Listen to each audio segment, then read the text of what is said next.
And so I think that I started off the episode and the introduction saying how self-care has been hijacked. That phrase has been hijacked in our society today because most people, when they think about self-care practices, if you will, it's simply geared towards comforting the current version of yourself. It's like, take care of yourself, go on a vacation, take care of yourself, sit down and watch Netflix, take care of yourself, sit down and relax. Now, what I would encourage you to evaluate for yourself is if you have been doing some of these commonly regarded self-care practices, like how is that working out for you?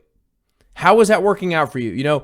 That might have you feeling good in the moment and comfortable in the moment, but if you continually find yourself running into the same issues, it's obviously not setting yourself up for success. And so how you go about taking action on self-care needs to change. Again, a lot of people might watch shows or movies or Netflix. A lot of people might do mindless snacking or binge eating. Some people go shopping. Some people escape stress by going on vacation. Some people watch porn. Some people drink alcohol. Some people smoke weed. And it's like all of those actions that I just mentioned, let's say, none of them are bad per se, although if you ask me, porn is never good. And I don't smoke, but I don't judge those who do, and the jury is still out on overall health impact. Anyways, those are conversations for definitely a different day.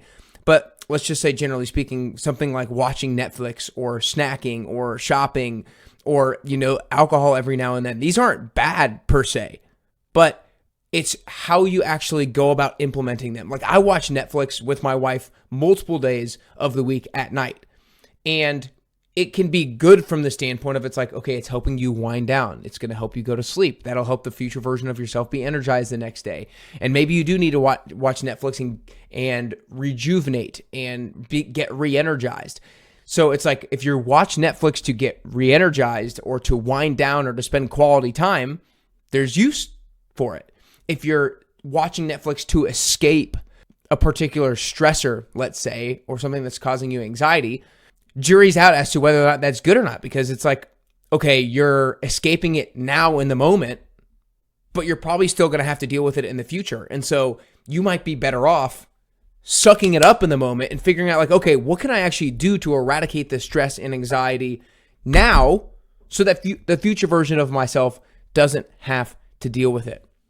So if these things don't hurt the current version of ourselves and don't hurt the future version of ourselves, then they may have a role.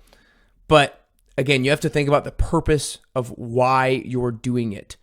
Is it a self-indulgent behavior that's severely negatively impacting the future version of yourself? If so, I would probably recommend that it's something that you avoid, because you will continually let yourself down, and you'll let yourself down, and you'll let yourself down, and this will cause unnecessary problems and stress in the future.